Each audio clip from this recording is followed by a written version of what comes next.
देखिए हीर एक्सप्रेस 12 सितंबर से आपके नजदीकी सिनेमा घरों में।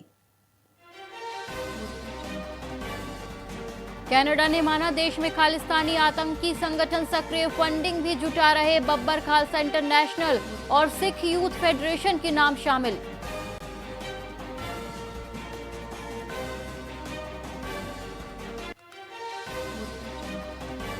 चुनाव आयोग पूरे देश में वोटर वेरिफिकेशन करेगा। 10 सितंबर को दिल्ली में मीटिंग, साल के आखिरी में प्रक्रिया शुरू हो सकती है।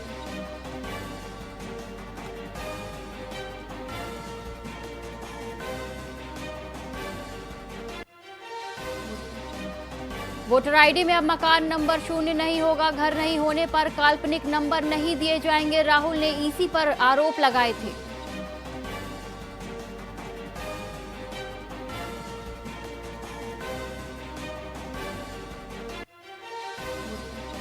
चेतावनी को अनदेखा कर पानी में कूद पड़े पूर्व मंत्री। सीएम साहब को बारिश रुकवाने की अर्जी। पानी में उतरे एमएलए, गाड़ी को लगाया धक्का।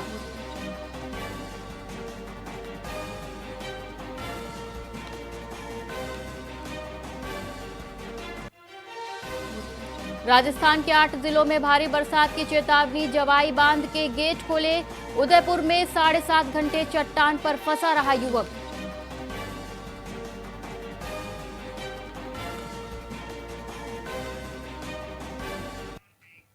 नमस्कार, मैं हूं एकता और आप देख रहे हैं वीआईपी न्यूज। और अब रुक करेंगे खबरों की ओर। पाली जिले के सादड़ी कस्बे में भगवान परशुराम की 21 फीट ऊंची प्रतिमा का निर्माण शुरू हो गया है। बता दें कि इस प्रतिमा को नोहर के प्रसिद्ध मूर्तिकार महावीर भारती तैयार कर रहे हैं। प्रतिमा पंचधातु से बनेगी और इसे तैयार होने में लगभग 5 महीने का समय लगेगा।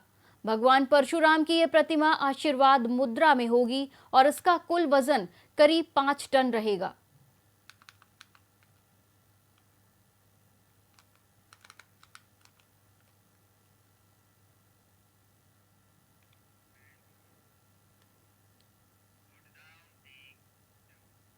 हनुमानगढ़ में खाद्य एवं नागरिक आपूर्ति मंत्री सुमित गोदारा ने घग्गर क्षेत्र में बढ़ती पानी की आवक और जलभराव की स्थिति पर समीक्षा बैठक की। उन्होंने बचाव कार्यों को तुरंत शुरू करने, पशुओं की सुरक्षा और राहत केंद्रों के बेहतर प्रबंध पर जोर दिया, जहां जिले में 12 संवेदनशील गांव का ड्रोन सर्वे किया जा रहा है। वहीं पीलीबंगा और मक्कासर में प्रभावित लोगों को सुरक्षित स्थानों पर शिफ्ट किया गया है। अधिकारी आपदा प्रबंधन में नवाचार भी अपना रहे हैं।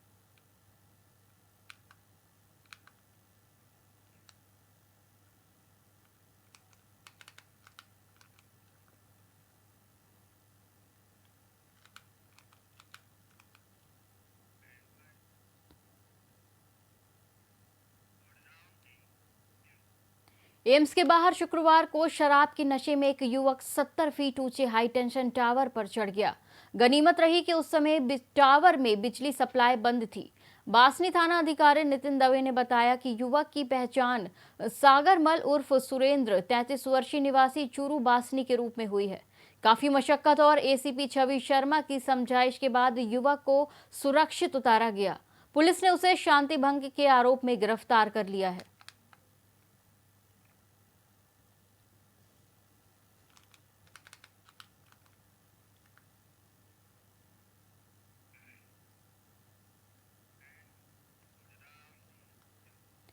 जिला प्रभारी सचिव कृष्ण कृणाल ने जयमलसर में देश के पहले सरकारी बालिका सैनिक विद्यालय का निरीक्षण किया। इस दौरान उन्होंने कहा कि प्रदेश की बच्चियों के लिए भी ये बेहद लाभदायक साबित होगा। उन्होंने यहां 100 बच्चियों की क्षमता के छात्रावास का निर्माण कर शीघ्र कराने में साथ पूरे भवन में आवश्यक मरम्मत, प्रिंसिपल और वार्डन के आवास बनाने, अलग अलग खेलों के लिए 5 मैदानों का निर्माण और एथलेटिक्स कोर्ट का कार्य भी प्राथमिकता से पूरा करने के निर्देश दिए, जिससे जल्द इस विद्यालय की शुरुआत की जा सके। प्रभारी सचिव ने कहा कि बालिका सैनिक स्कूल बनने से प्रदेश की बालिकाओं में भी देश की सेवा करने का जज्बा पैदा होगा।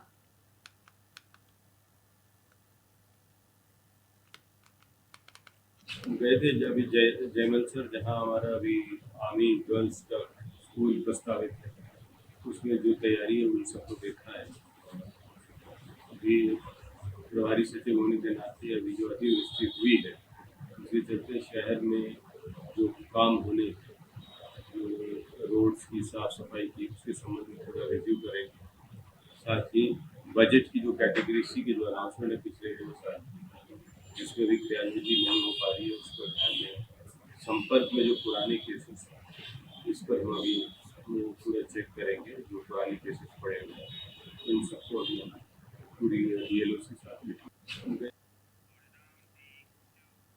बीकानेर की रामपुरा बस्ती में 14 जुलाई को एक हमले में घायल महिला ने इलाज के दौरान दम तोड़ दिया। महिला के बेटे ने पुलिस पर आरोपियों के साथ मिलीभगत का आरोप लगाते हुए मोर्चरी के सामने धरना दिया। उसने शव लेने से इनकार कर दिया और मांग की कि आरोपियों को तुरंत गिरफ्तार किया जाए। ये हमला घर पर कब्जा करने की नीयत से किया गया था। हमारे घर पर कब्जा करने की नीयत से आए थे। कौन लोग थे? मुबारक, राकेश मीणा, दिलीप सैनी, आशीष, अभिषेक पवार। अब आप क्या चाहते हो? सबकी गिरफ्तारी और आर्दर सैनी भी थे, सबकी गिरफ्तारी चाहते हैं। पुलिस अभी तक कोई गिरफ्तारी नहीं की है। कोई वार्ता के लिए कोई आया? वार्ता के लिए कोई नहीं है। नाम बताओ तो। मेरा नाम रिंकू कौशिक है, योगेश कुमार कौशिक और रिंकू कौशिक। कौन कौन दबा लेगा? नहीं कराएंगे, तभी कराएंगे जब कोई मांगे पूरी होंगी।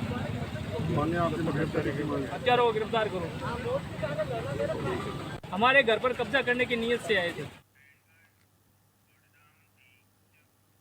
हनुमानगढ़ के नोहर का जन स्वास्थ्य अभियांत्रिकी विभाग का एक्सीएन कार्यालय भवन कूड़ा करकट और कचरे की भरमार के चलते कबाड़ खाने में तब्दील हो गया। कार्यालय भवन में जगह जगह पर कचरा बिखरा पड़ा हुआ है, जो कार्यालय में आने वाले अधिकारियों और कर्मचारियों को दिखाई तो देता है, लेकिन इस ओर कोई ध्यान नहीं दे रहा है।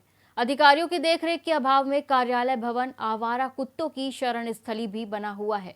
आलम यह है कि भवन में हर कोने कोने में आपको आवारा कुत्ते भ्रमण करते हुए दिखाई दे जाएंगे।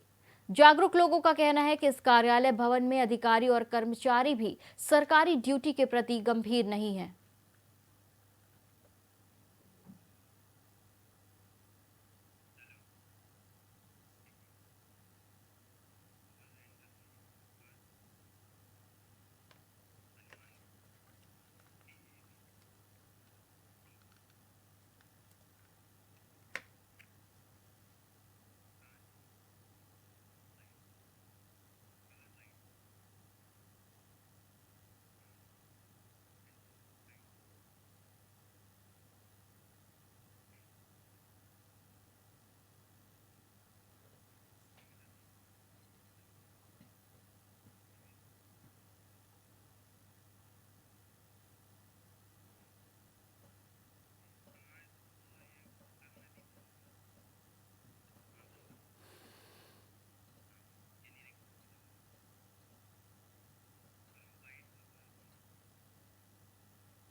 राजगढ़ उपखंड के ग्राम बलदेवगढ़ स्थित नारायणी धाम में सैन समाज के पदयात्रा महासंगम 2025 के कार्यक्रम में राजस्थान के उप मुख्यमंत्री डॉक्टर प्रेमचंद्र बैरवा परिवार सहित पहुंचे।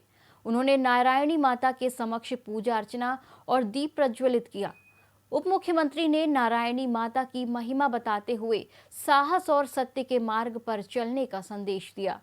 कार्यक्रम में सैन समाज के कई गणमान्य लोग भी उपस्थित रहे।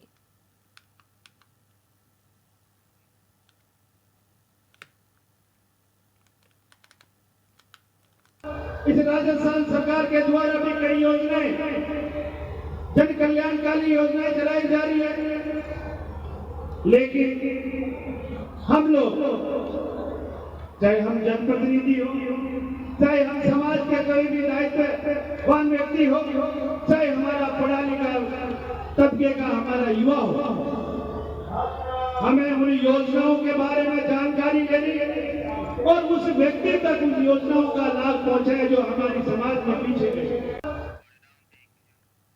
हनुमानगढ़ में खाद्य एवं नागरिक आपूर्ति मंत्री सुमित गोदारा ने घग्गर नाली बेट के तटबंधों का निरीक्षण किया। इस दौरान उन्होंने पानी की बढ़ती आवक और तैयारियों का जायजा लिया। मंत्री ने तटबंधों की मजबूती और 24 घंटे मॉनिटरिंग के निर्देश दिए। इस दौरान कई जनप्रतिनिधि और अधिकारी भी मौजूद रहे।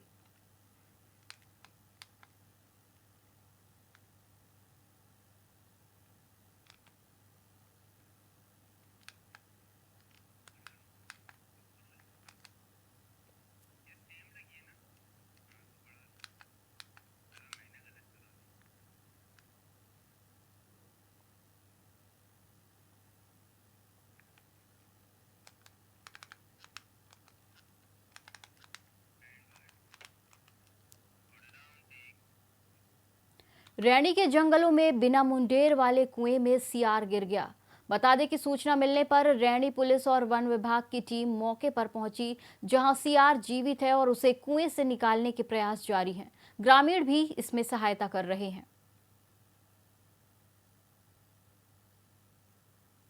ग्रामीणों की सूचना पर पुलिस द्वारा हम नाका डोरली को सूचना दी गई कि एक सियाड़ गांव के पास में एक कुएं में जा गिरा है। कुएं में थोड़ा बहुत पानी है, उसमें अभी जीवित है और वन विभाग की टीम ग्रामीणों के सहयोग से मौके पर कार्रवाई कर रही है। ग्रामीणों की सूचना पर पुलिस द्वारा हम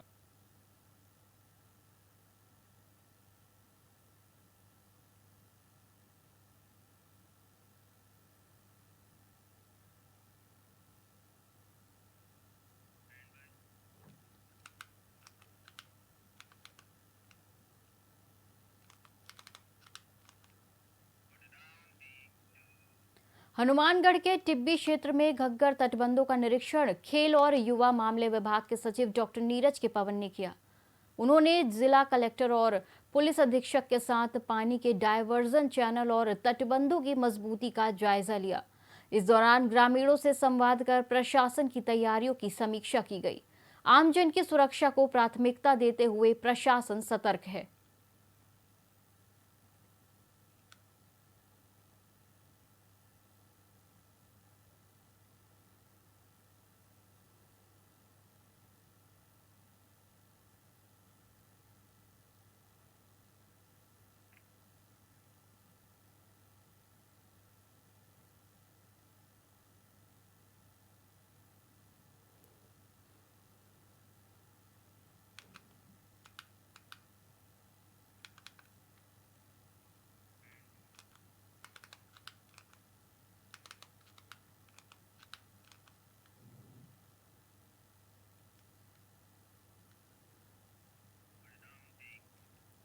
जोधपुर में प्रभारी मंत्री मदन दिलावर ने अतिवृष्टि राहत कार्यों की समीक्षा की। उन्होंने प्रभावितों तक त्वरित राहत पहुंचाने, किसानों की गिरदावरी शीघ्र करने और स्वास्थ्य और शिक्षा विभागों को मूलभूत सुविधाओं की बहाली के निर्देश दिए। मंत्री ने आपदा प्रभावितों के मुआवजे की प्रक्रिया तेज करने और बीमारियों से बचाव के लिए शिविर आयोजित करने पर भी जोर दिया। जिला प्रशासन ने राहत कार्यों की जानकारी दी। इस बुलेटिन में फिलहाल इतना ही। आप देखते रहिए VIP न्यूज़। नमस्कार।